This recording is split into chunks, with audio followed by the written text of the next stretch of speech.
નમસ્કાર મિત્રો, હું રસિક મહેતા, રવિ ઇંગ્લિશ ઇન્સ્ટિટ્યૂટ, રાજકોટ, ગુજરાત. જીવન ઉપાસનાની સદા ધૂન છે મને. જીવન ઉપાસનાની સદા ધૂન છે મને. હું એક નવો જ દ્રષ્ટિકોણ છું. મારી વિચાર જ્યોત મને માર્ગ આપશે. મારી વિચાર જ્યોત મને માર્ગ આપશે. છું એકલવ્ય હું જ ને હું જ દ્રોણ છું. वृक्ष कभी इस बात पर व्यतीत नहीं होता कि उसने कितने पुष्प खो दिए, बल्कि वह सदैव नए फूलों के सृजन में व्यस्त रहता है. हमने जीवन में क्या कुछ खो दिया, इस पीड़ा को भूलकर क्या नया कर सकते हैं, इसी में जीवन की सार्थकता है.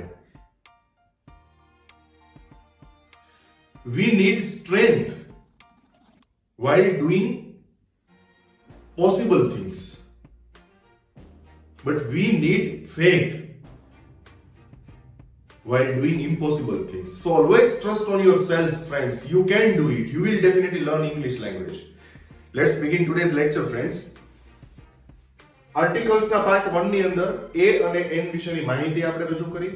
ખૂબ જ સરસ મજાની માહિતી અને ખૂબ જ સરસ મજાનું વિશ્લેષણ અને ઘણી બધી આપણે સરસ મજાની પ્રેક્ટિસ આપી.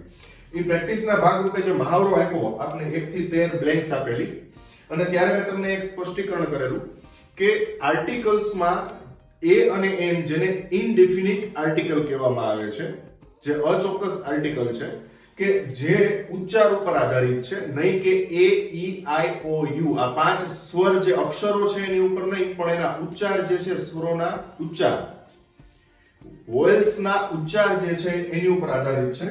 તો એ પ્રમાણે આપણે આગળ વધશું અને આ બ્લેન્ક્સ છે એને સોલ્વ કરીએ. પહેલી બ્લેન્ક છે I bought ખાલી જગ્યા ઓલ્ડ હાઉસ. જો ઉચ્ચાર જોતા રહેજો તમે ફ્રેન્ડ્સ. આપણે અગાઉ વાત થઈ, ફરી વખત તમને સમજાવવા માંગુ છું કે અ આ ઈ ઉ ઓ આ જે ઉચ્ચારો છે એ શબ્દોના પહેલા અક્ષરનો ઉચ્ચાર સ્વરથી થતો હોય ત્યારે તમારે n લગાડવાનું થશે અને ન થતો હોય તો a લગાડવાનો છે. બરાબર? તો I bought પછી ખાલી જગ્યા આને શું વચાશે? o એટલે કે ઓલ્ડ. અ આવ્યો એટલે શું આવશે? n. Yes. Second, the dog is ખાલી જગ્યા પછી શબ્દ આપ્યો છે એનિમલ. તો આને શું વચાશે? faithful. faithful એટલે વિશ્વાસુ પ્રાણી છે. કૂતરો છે એ વિશ્વાસુ પ્રાણી છે. I bought an old house એટલે મેં જૂનું ઘર ખરીદ્યું. ગુજરાતી સાથે લેતા જઈએ એટલે તમને આઈડિયા આવે. અહીંયા a આવશે. ત્યારબાદ થર્ડ, he has ખાલી જગ્યા પછી આનો ઉચ્ચાર સમજવાનો છે. હું તમને એમ નથી કહેતો કે તમે એક એક શબ્દથી વાકેફ હોવા જ જોઈએ. મેં અગાઉ પણ કીધું, ફરી વખત કહું છું મિત્રો કે પ્લે સ્ટોર ની અંદર ફ્રી ઓફ કાંઈ પણ રૂપિયો ખર્ચ્યા વગર માત્ર નેટનો વપરાશ કરવાનો છે અને ઘણી બધી ઓફલાઈન ડિક્શનરીઝ અવેલેબલ છે. તમારા એન્ડ્રોઈડ મોબાઈલની અંદર એ ડિક્શનરી તમે ઇન્સ્ટોલ કરો, ડાઉનલોડ કરી, ઇન્સ્ટોલ કરી અને એમાં એના ઉચ્ચાર જોવો. એ ડિક્શનરી બોલતી ડિક્શનરીઓ હોય છે કે જે તમે ક્લિક કરશો એટલે તમને એનો ઉચ્ચાર સંભળાશે. આમ ના આઈડિયા આવે તો તમે હેડફોન પણ યુઝ કરી શકો છો અને એના પ્રોપર પ્રોનાઉન્સિએશન શું થાય છે એ તમે સાંભળો એટલે તમને આઈડિયા આવશે. તો આને આપણે શું કહેશું? અમ્બ્રેલા. અમ્બ્રેલા એટલે છત્રી. તો he has an umbrella. અહીંયા અ આવ્યો, ખાસ જોતા જજો. બરાબર? તેની પાસે એક છત્રી છે. પછી ચોથી બ્લેન્ક, she is ખાલી જગ્યા શબ્દ અને ગર્લ. ગર્લ એટલે છોકરી, એ આપણને ખ્યાલ છે. હવે આ શબ્દ છે એનો આપણને ઉચ્ચાર નથી ખબર.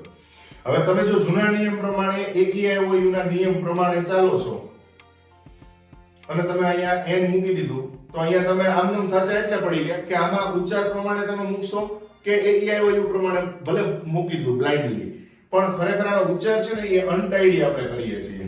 જો આપણે યુઝફુલ શીખાતા, મેં તમને બ્લેન્ક સમજાવી હતી કે USEFUL એને આપણે યુઝફુલ નથી કહેતા, માટે એમાં n યુઝફુલ બુક ન આવે, ત્યાં a યુઝફુલ બુક આવે. પણ આનો ઉચ્ચાર છે ને એ અનટાઈડી થાય છે. અ આવે છે એટલે અહીંયા n કરશું. એટલે આપણે નિયમ તો અ આઈ ઉ નો જ પકડી રાખવાનો છે. AEIOU નો નિયમ યાદ રાખવાનો નથી. પાંચમી બ્લેન્ક, કોમલ met me ખાલી જગ્યા પછી આનો ઉચ્ચાર આપણને આવડવો જોઈએ. અગો એટલે પહેલા થશે. કોમલ મને મળી પછી ખાલી જગ્યા અને અગો. અગો એટલે પહેલા. હવે મોટા ભાગે છે ને આને ઉચ્ચાર કરે ને ત્યારે ઘણા લોકો મેં સાંભળ્યું છે ઈયર બોલે છે. ખરેખર આનો ઉચ્ચાર ઈયર નથી, ઈયર. યર. કોમલ met me year ago. year ago. year. year. જો આ છે ને ય અને આ રીતે બોલવાનું છે year. year ago. પણ એ અર્ધહાર બોલીએ છીએ આપણે, હાફ એસેન્ટ છે year ago. એટલે અયર નથી કરવાનું, ઈયર એ નથી બોલવાનું. આ હું બધું જે તમને છે એ 100% પ્યોરિફિકેશન સાથે ભણાવું છું. આપ Google માં ચેક કરી શકો છો. બે તમને પ્લે સ્ટોર ની ડિક્શનરીઝ કીધી, મેરિયમ વેબસ્ટર થી લઈને ઘણી બધી ડિક્શનરીઝ અવેલેબલ છે, એમાં પણ તમે ચેક કરી શકશો કે આનો ઉચ્ચાર શું થાય છે. માટે આનો ઉચ્ચાર ઈયર નથી કરવાનો, પણ ઈયર એમ થાય છે, ઈ નથી આવતો, ઈયર. બરોબર છે. નોર્મલી તમે એને યર કહી શકો છો, તો એ આવે છે માટે એ યર. બરોબર છે, year ago. Komal met me a year ago. a year ago. 6th, Chintu has ખાલી જગ્યા. હવે આ તો નોર્મલી આપણને બધાને આવડતું હોય, in his hand.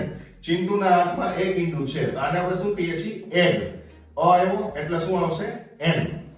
ત્યારબાદ 7th, Rohit takes himself as blank. પછી આનો ઉચ્ચાર અને man.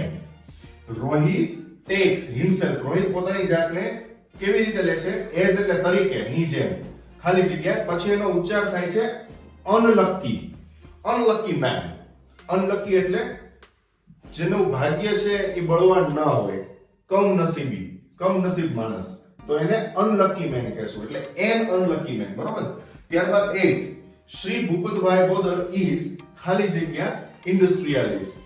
ઘણા લોકો એમ સમજે છે કે ઓનેસ્ટ ની જેમ આમાં પણ હમ્બલ બોલાય છે, પણ હમ્બલ નથી બોલવાનું, આમાં હમ્બલ જ બોલવાનું છે. હ બોલીએ છીએ. ઓનેસ્ટ જે સ્પેલિંગ છે HONEST, એમાં H છે એ સાયલન્ટ છે, એટલે એમાં O બોલીએ છીએ. માટે એની આગળ ઓનેસ્ટ મેન હોય તો અહીંયા એન ઓનેસ્ટ મેન આવે, પણ અહીંયા આપણે શું આવશે?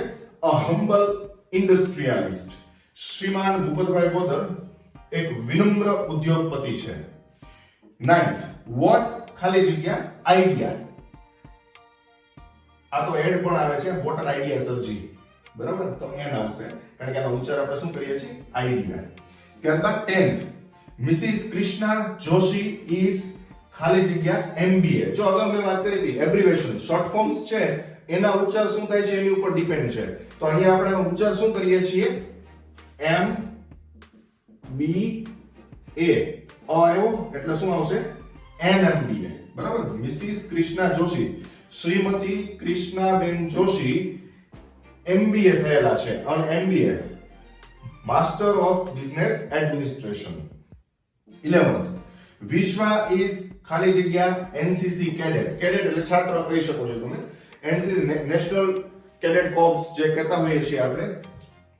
તો વિશ્વા ઇઝ ખાલી જગ્યા, પછી આનો ઉચ્ચાર ખાસ જોજો, NCC. n આવ્યો. બરાબર, એટલે શું આવશે? n.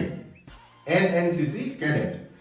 12th, અહીંયા આપણે થોડીક એવી સરસ મજાની વાત રજૂ કરી છે કે તમને આર્ટિકલનો પણ આઈડિયા આવે અને કંઈક નવું શીખવા પણ મળે. તો એ એને આપણે અવતરણમાં લીધું છે. એ ઇઝ ખાલી જગ્યા ઇનડેફિનિટ આર્ટિકલ. તો આનો ઉચ્ચાર શું કરીએ છીએ? ઇનડેફિનિટ, એટલે n આવશે. An indefinite article. 13, I have ખાલી જગ્યા અર્જન્ટ વર્ક ટુડે. આનો ઉચ્ચાર આપણે કરવાનો છે ઉર્જન્ટ નહીં, અર્જન્ટ. બરાબર. યુર્જન્ટ નહીં આવે, ઉર્જન્ટ નહીં આવે, but urgent. I have an urgent work today. તો આ એના સોલ્યુશન્સ થયા. હવે આપણે ધ આર્ટિકલ શીખવા તરફ આગળ વધી રહ્યા છીએ. ધ આર્ટિકલની પણ એક સરસ મજાની ખાસિયત છે. સૌથી પહેલા એના ઉચ્ચારણ આપણે શીખીએ કે ધ છે એક્ઝેક્ટલી એને ઘણી વખત ઘણા લોકો છે, ખાસ કરીને હિન્દી ફિલ્મોની અંદર આપણે જોતા હોઈએ છીએ, ક્યારેક એ લોકો ધી બોલે છે. તો ધી એકચ્યુઅલી બોલાય કે ધ બોલાય કે ધી બોલાય, શું એનું પ્રોનાઉન્સિએશન થાય, અથવા તો ક્યારે થાય થતું હોય તો. બરાબર. Let's carry on. મિત્રો ખૂબ જ એક્યુરસીથી ધ્યાનમાં લેજો. બરાબર. નિરાતે પહેલા સમજીએ. ડેફિનિટ આર્ટિકલ એટલે ચોક્કસ આર્ટિકલ ધ તરીકે ઉપયોગ કરીએ છીએ. તો ધ ને ધ અથવા ધી ક્યારે બોલવું પહેલા એની સમજૂતી લઈએ, પછી ક્યાં ધ વપરાશે તો હું તમને સમજાવવાનો જ છું.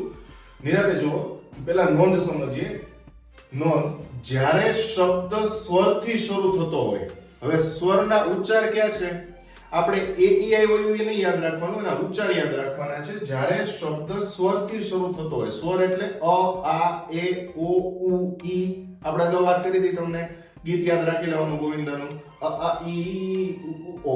બરાબર? તો જ્યારે શબ્દ સ્વરથી શરૂ થતો હોય ત્યારે ધ નો ઉચ્ચાર ધી થાય છે. જ્યારે એની આગળ મૂકવામાં આવશે ટીએચઈ તો એનો ઉચ્ચાર આપણે ધી કરશું. બરાબર? પરંતુ વ્યંજનથી થતો હોય એટલે કે અ, આ, ઈ, ઉ, ઓ છે એની સિવાયના બધા વ્યંજન એનાથી થતો હોય તો એનો ઉચ્ચાર ધ થતો હોય છે.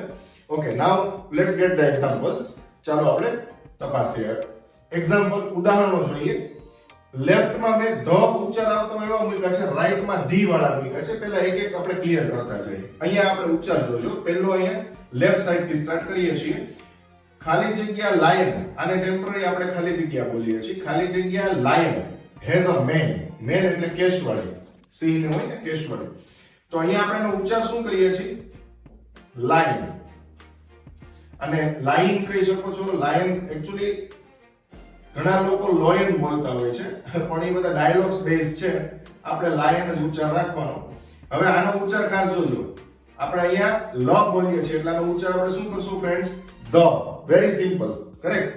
હવે રાઈટ સાઈડ જોઈએ.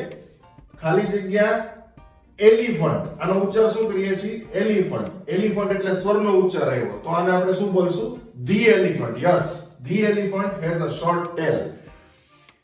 ધી એલિફન્ટ એટલે આખા સમૂહની વાત આવી છે કે હાથીઓ છે, હાથીની પૂંછડી એકદમ નાની હોય છે. ઓકે, સેકન્ડ એક્ઝામ્પલ, ધર્મ ઇઝ ધ ક્લેવરેસ્ટ બોય. અહીંયા આપણે એનો ઉચ્ચાર ક્લે કર્યો છે, ક્લેવરેસ્ટ.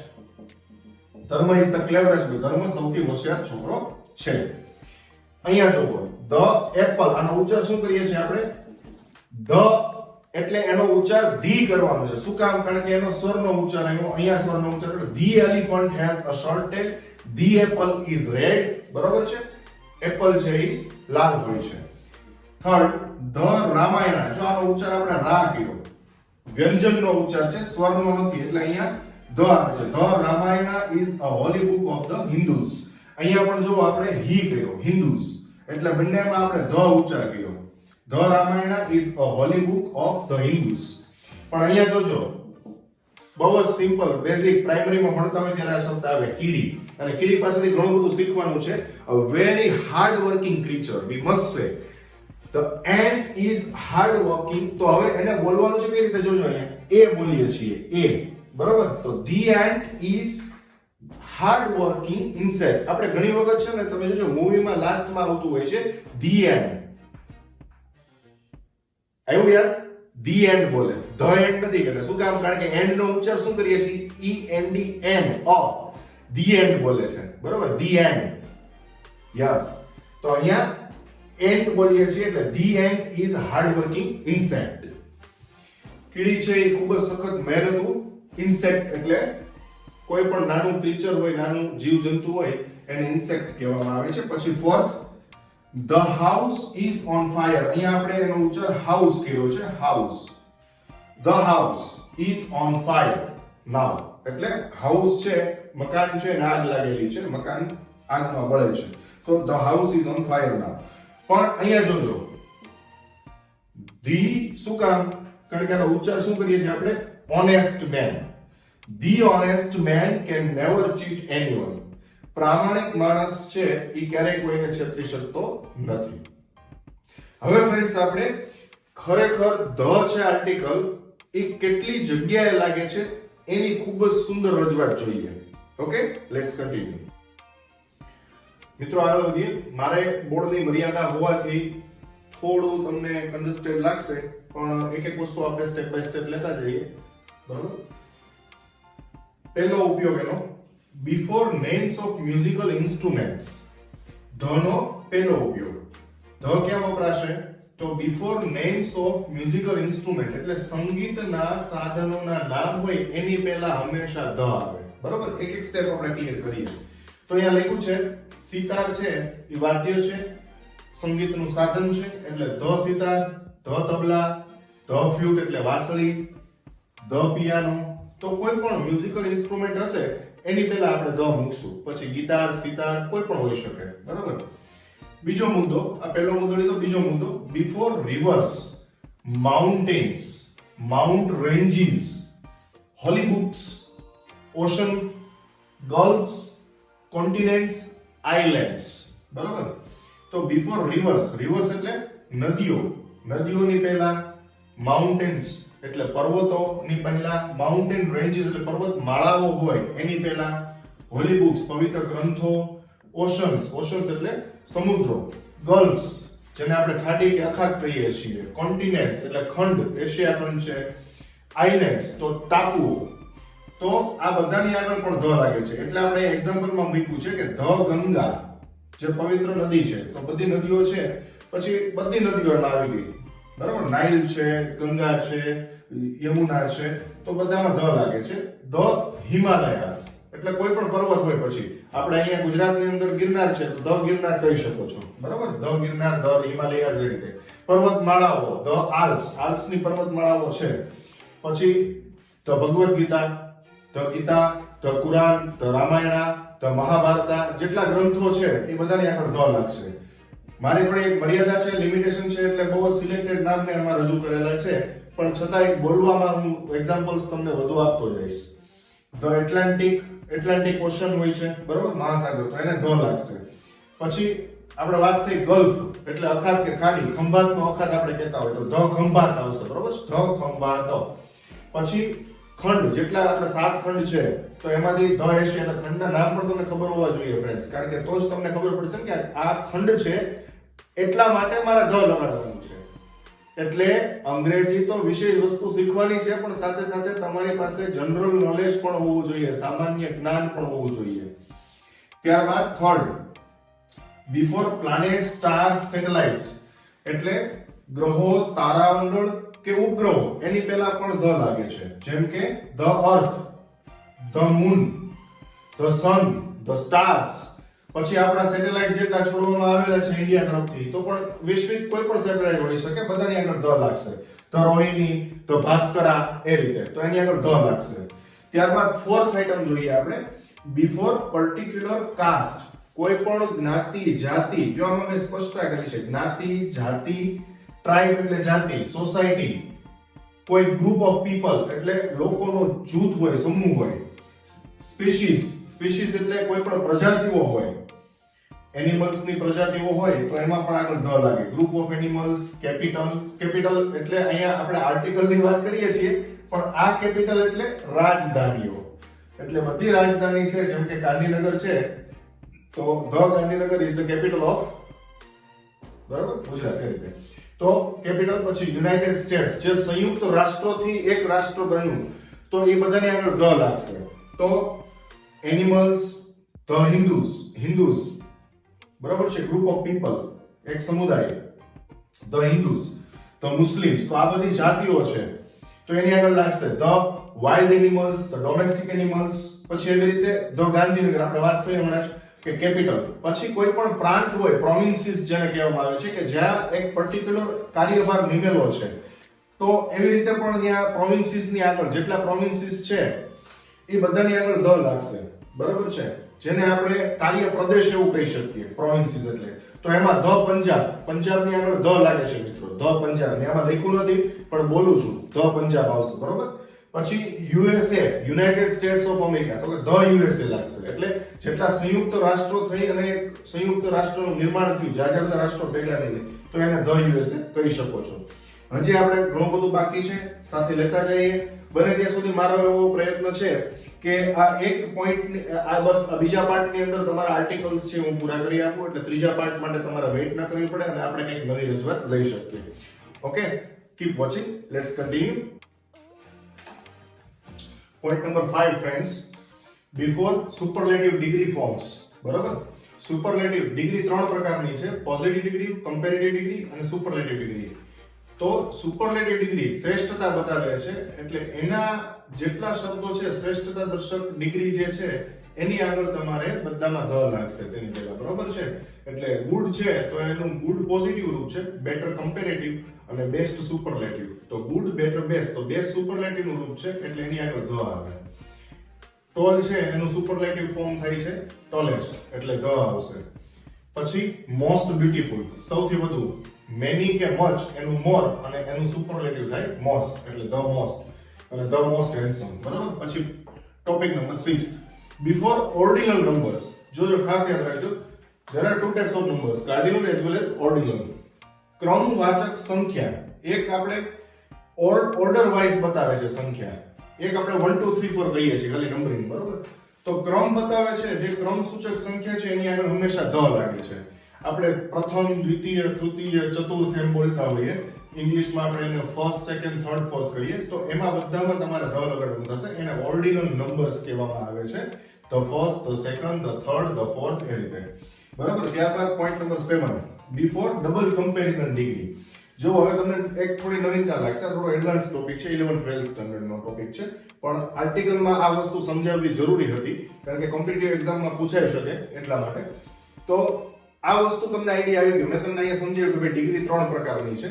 નો ડાઉટ ડિગ્રી 3 પ્રકારની છે, પણ એમાં એક એવો પાર્ટ મૂકવામાં આવેલો છે જેને ડબલ કમ્પેરિઝન ડિગ્રી કહેવામાં આવે છે. એનું ડબલ કમ્પેરિઝન નામ એટલે પડ્યું કે એમાં જેટલું તેટલુંનો પ્રયોગ થાય છે અને જેટલું તેટલુંની સાથે આ એક એવી વિશિષ્ટ વાત છે કે જેમાં સુપરલેટિવ ડિગ્રીનું રૂપ ન આવતું હોવા છતાં કમ્પેરેટિવ ડિગ્રીનું રૂપ આવે છે, છતાં ત્યાં ધ લાગે છે. ખાસ યાદ રાખજો, the more he works the richer he becomes. એટલે આનું ગુજરાતી એવું થાય છે, જો મેની અને મચ એનું કમ્પેરેટિવ નું રૂપ મોર થાય, સુપરલેટિવ નું મોસ્ટ થાય. પણ અહીંયા આપણે જો મોર છે, સુપરલેટિવ ડિગ્રી નથી, છતાં આપણે શું મૂક્યું? ધ. તો આને ડબલ કમ્પેરિઝન કહેવામાં આવે છે. એટલે આવી વાત આવશે ને ત્યારે તમારે ખાસ ધ્યાન રાખવાનું છે કે ત્યારે ધ લાગે છે. આ તમારી બ્લેન્ક હોય અને અહીંયા રીચર એવી રીતે આપ્યું ને અહીંયા પણ ડિગ્રી હોય એટલે સમજવાનું કે આ બે કમ્પેરેટિવ નો રૂપ આપ્યા છે એટલે જેટલું તેટલું બતાવે છે. અને ગુજરાતી એવું થાય, the more he works એટલે તે જેટલું વધુ કામ કરે છે, the richer he becomes તે તેટલો વધુ ધનિક બને છે.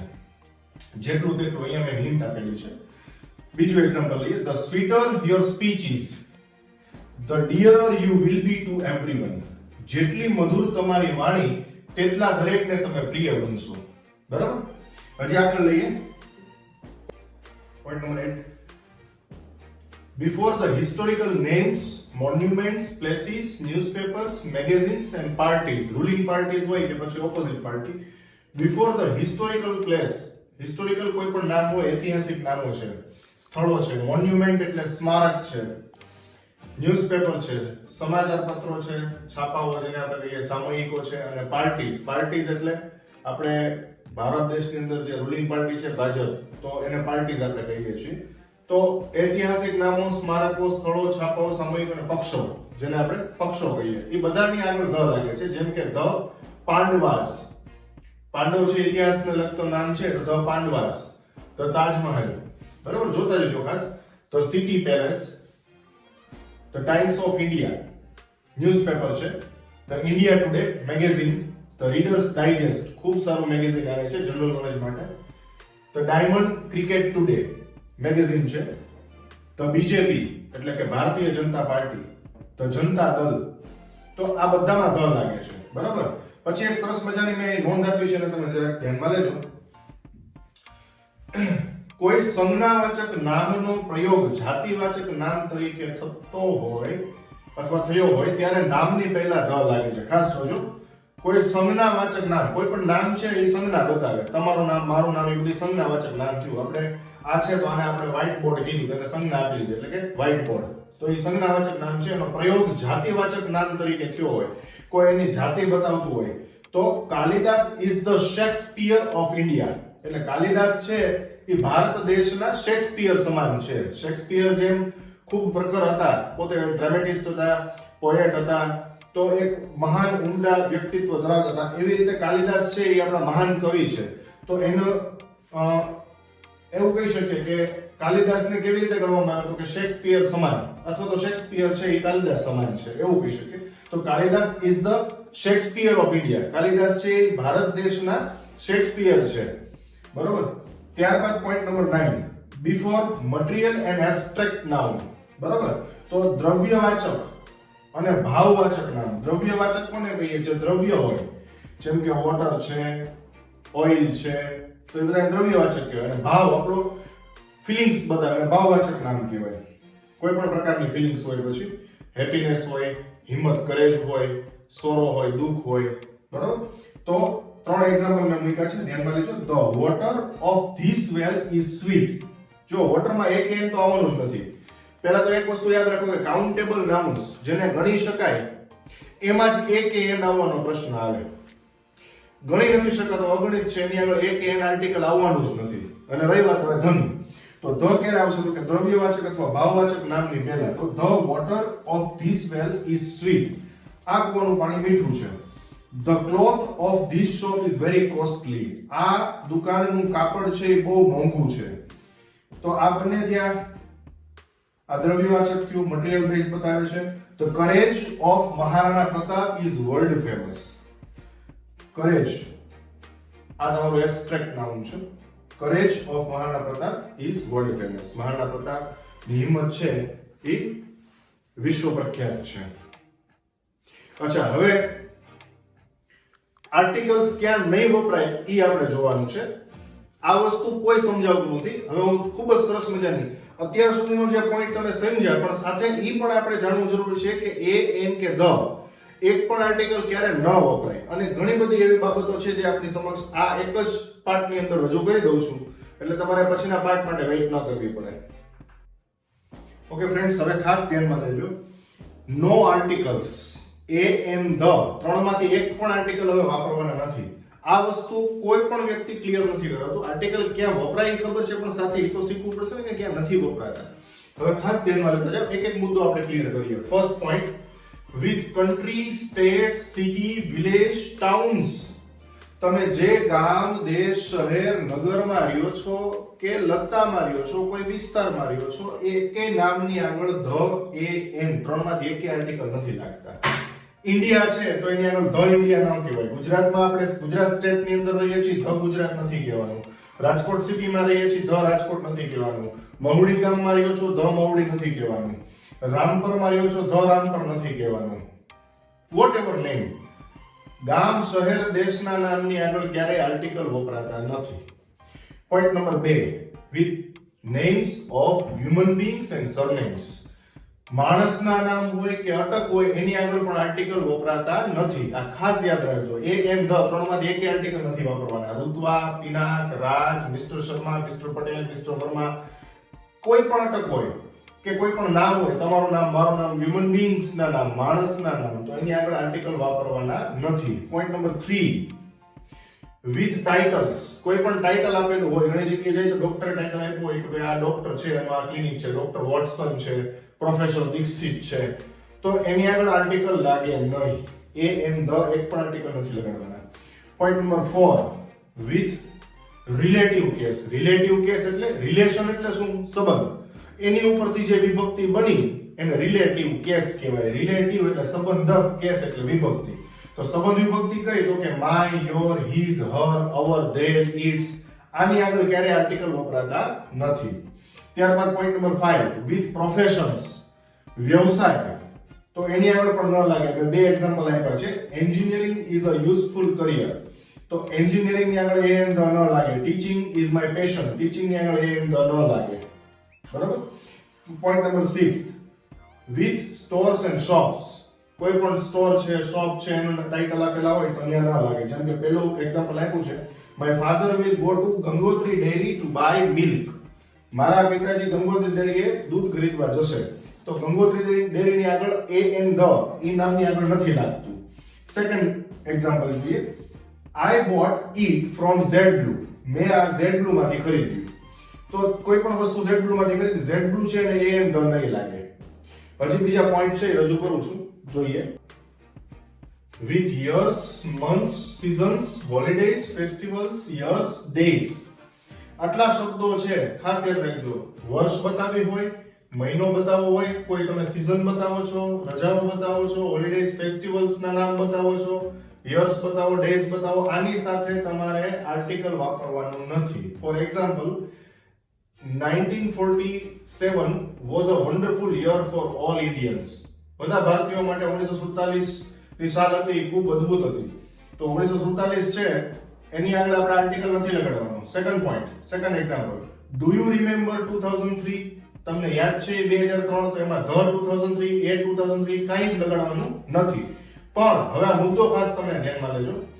જો કોઈ ઋતુને વિશિષ્ટ રીતે, ઋતુ હોય કે પછી વાર હોય, એને વિશિષ્ટ રીતે રજૂ કરવામાં આવે તો ધ લગાડી શકાય છે. વિશિષ્ટ રીતે એટલે તમે સમજો. પહેલું એક્ઝામ્પલ, ધ રાઇટર, ખાસ સોરી ધ વિન્ટર. અહીંયા ધ શું કામ લખ્યું જોજો. વિન્ટર ઓફ 1967, 1967 નો એ શિયાળો હતો એ અનયુઝ્યુઅલી કોલ્ડ હતો, જેને અસામાન્ય ગણી શકાય એવો ઠંડો હતો એમ. તો the winter of 1967 unusually cold. અહીંયા was આવશે ફ્રેન્ડ્સ, હું ભૂલી ગયો છું, sorry. was unusually cold. Second example, I remember the Monday we met. જોજો, મને હજુ એ યાદ છે, હજી દિવસ યાદ છે. I remember the Monday, એ જ સોમવાર, એ સોમવાર મને હજી યાદ છે કે જ્યારે આપણે મળ્યા હતા. બરોબર? તો અહીંયા ધ લાગ્યું. એટલે આવી બાબતોમાં અહીંયા ધ લાગી શકે છે. અને છેલ્લી બહુ સરસ મજાની વાત આપની સમક્ષ રજૂ કરવા માંગુ છું. ખાસ જોજો ફ્રેન્ડ્સ, કોઈ એવું એડજેક્ટિવ હોઈ શકે કે જે એડજેક્ટિવ નું કામ કરતું હોય, નાઉન નું પણ કામ કરતું હોય. હવે આપણે એક છેલ્લો મુદ્દો આનો એ છે કે આર્ટિકલ ક્યાં ન લાગે. જોજો તમે. હવે માનો મારે એમ કેવું છે કે ધીસ ઇઝ પછી ખાલી જગ્યા બ્યુટીફુલ. બરોબર? પછી હું અહીંયા ગર્લ નહીં લગાડું, એટલે કે અહીંયા નાઉન્સ ન હોય, નામ ન આપેલું હોય, તો એકલા એડજેક્ટિવ ને એટલે કે વિશેષણને. હવે તમને પ્રશ્ન થાય કે સાહેબ નામ ને એડજેક્ટિવ શું? તો બહુ જ સરસ મજાનું ફટાફટ સમજાવી દઉં, પછી આને ડીપમાં તો હજી ઘણું બધું આપણે લેવાનું છે. નામ કોને કહેવાય? જેને પર્ટિક્યુલર બધાને નામ આપવામાં આવ્યા. તમારું નામ, મારું નામ, તમારી પાસે મોબાઈલ છે તો એને આપણે નામ આપ્યું મોબાઈલ. બરોબર? ઘડિયાળ છે તો એનું નામ આપ્યું વોચ. તો આ બધા નામ છે. હવે નામના અર્થમાં વધારો કરે એને વિશેષણ કહેવાય. બરોબર છે? નામના અર્થમાં વધારો કરે તો કેવી રીતે તમને ખબર પડે કે આ વિશેષણ છે? તો બહુ સિમ્પલ ટેકનિક તમને સમજાવું છું. ગુજરાતીમાં જ્યારે શબ્દને કેવો, કેવી, કેવું, કેવા, આ ચાર ખાસ યાદ રાખજો. કેવો, કેવી, કેવું, કેવા પૂછવાથી જે જવાબ મળે એને વિશેષણ કહેવાય. બરોબર? હવે મેં લખ્યું છે કે બ્યુટીફુલ ગર્લ, સુંદર છોકરી. કેવી છોકરી? સુંદર. તો કેવી પૂછવાથી શું મળ્યું? બ્યુટીફુલ. એ તમારું વિશેષણ. હેન્ડસમ બોય, કેવો છોકરો, કેવો પૂછવાથી શું મળ્યું? હેન્ડસમ. બરોબર છે? મોંઘું ટીવી, કેવું ટીવી? કોસ્ટલી. તો તમને વિશેષણ મળ્યું કોસ્ટલી. ક્લિયર? મોંઘા કપડા, કેવા? તો કેવો, કેવી, કેવું, કેવા એ પૂછવાથી જે જવાબ મળે છે એને વિશેષણ કહેવાય. બહુ સિમ્પલ લોજિક તમને સમજાયું. તો મારે તમને એ કહેવાનું છે કે ધીસ ઇઝ પછી જો અહીંયા ગર્લ નાઉન ન આપ્યું હોય ને ફ્રેન્ડ્સ, તો એકલા એડજેક્ટિવ ની આગળ ક્યારેય આર્ટિકલ વપરાતું નથી. અહીંયા આપણે એ એટલે વાપરી શકીએ છીએ, આનો ઉચ્ચાર આપણે બ કરીએ છીએ બ્યુટીફુલ, અને અહીંયા પાછળ ગર્લ લખ્યું છે એટલા માટે અહીંયા આપણે એ મૂકી શકીએ છીએ.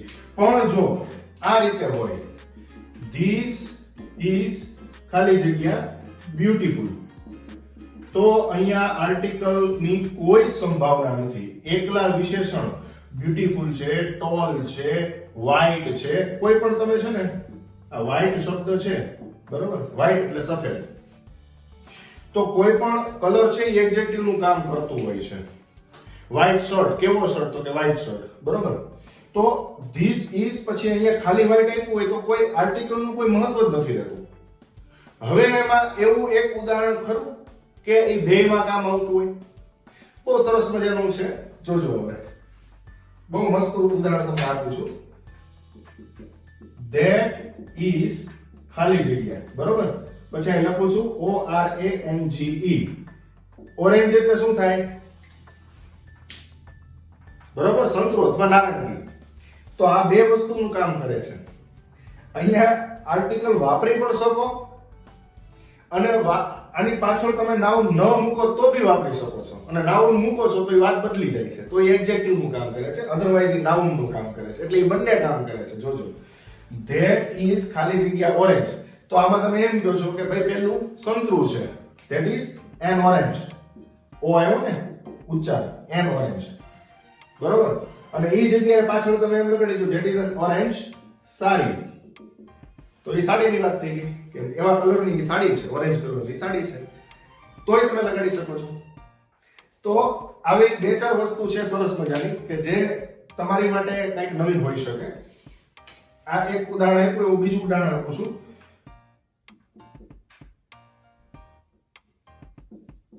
સાગર is ખાલી જગ્યા મેલ. બરાબર? હવે સાગર છે ને એ ઘણી વખત એવું સાંભળેલું છે, જેમ કે કિરણ નામ છે તો એ છોકરા છોકરીઓ બંનેનું નામ મેં ખુદે સાંભળેલું છે. એમ સાગર નામ છે ને એ પણ મેં છોકરીઓ માટે પણ સાંભળેલું છે. તો સાગર is ખાલી જગ્યા મેલ. હવે મેલ છે ને એ શબ્દ સેમ ઓરેન્જ જેવો છે. એ બે કામ કરે છે. એડજેક્ટિવ નું કામ પણ કરે છે, નાઉન નું કામ પણ કરે છે. જો અહીંયા મેલ કહેશું ને આપણે તો એનો મતલબ એમ થશે કે પુરુષ છે. બરાબર? એટલે એ નામ થઈ ગયું. તો સાગર is a male. એટલે આમાં તમે મૂકી શકો છો. અને એ જ જગ્યાએ માનો કે તમે એને એડજેક્ટિવ તરીકે એડજેક્ટિવના ફોર્મમાં વાપરવા માંગો છો તો સાગર is a male singer. Simple. આપણે કહેતો હોય ને ફિમેલ સિંગર, મેલ સિંગર, તો અહીંયા સાગર is a male singer. તો આ થોડી વિશિષ્ટ વાત કરી આપની સમક્ષ. આવું ઘણું બધું હજી ઘણા બધા પોઈન્ટ્સ, ઘણા બધા વિડીયોઝ બનાવવાના છે અને આપની સમક્ષ આવવાનો છું. અને આ એટલા અથાગ પ્રયત્નો પછી આ વિડીયો બન્યો છે, કારણ કે આની માટે ખૂબ જ અથાગ મહેનત કરી છે, ઊંડું રિસર્ચ કર્યું છે અને તમારી સમક્ષ રજૂ કર્યું છે કે જેથી કરીને તમને ખૂબ જ સચોટ માર્ગદર્શન મળે.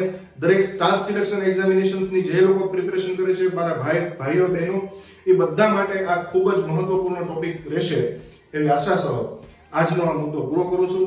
આર્ટિકલ્સ અહીંયા આપણા પૂરા થાય છે અને આપણે નવા ટોપિક સાથે મળશું. Okay, stay happy, stay healthy. આપને વિડીયો ગમે તો પ્લીઝ લાઈક કરજો, શેર કરજો અને વિડીયોમાં કોમેન્ટ્સ આપો એટલે મારો ઉત્સાહ પણ એમને બરકરાર રહે, હું નવા સારા મજાના વિડીયો મૂકી શકું. Okay, have a nice time, take care, bye bye.